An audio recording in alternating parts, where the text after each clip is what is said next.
Recorded Books is pleased to present the Modern Scholars series, where great professors teach you. My name is Andrew Garman, and I'll be your host. Today we begin a course entitled Tolkien and the West, Reclaiming Europe's Lost Literary Tradition. Your professor will be Michael D.C. Drout. Professor Drout is the William and Elsie Prentice Professor of English at Wheaton College in Norton, Massachusetts, where he chairs the English department and teaches courses in Old and Middle English, medieval literature, Chaucer, fantasy, and science fiction. Professor Drout received his Ph.D. in medieval literature from Loyola University in 1997. In 2006, Professor Drout was chosen as a Millicent C. McIntosh Fellow by the Woodrow Wilson Foundation.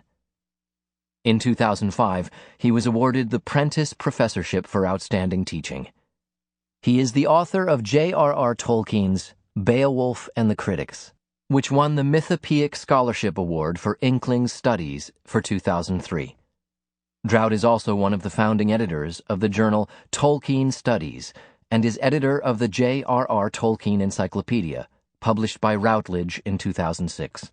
Drout has written an Old English grammar book, King Alfred's Grammar, which is available for free at his website, www.michaeldrout.com. That's MICHAELDROUT.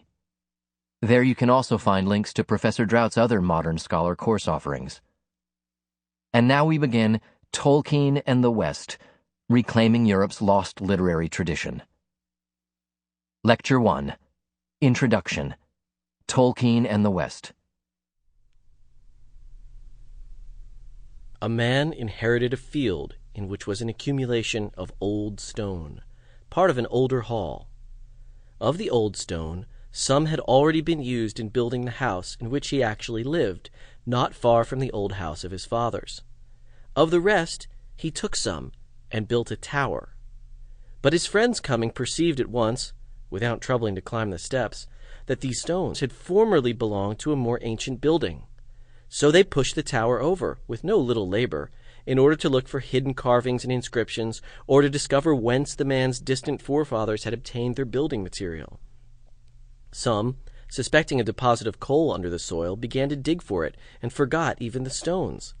They all said, "This tower is most interesting." But they also said, after pushing it over, "What a muddle it is in!" And even the man's own descendants, who might have been expected to consider what he had been about, were heard to murmur, "He is such an odd fellow. Imagine his using those old stones just to build a nonsensical tower. Why did he not restore—" Sample complete. Ready to continue?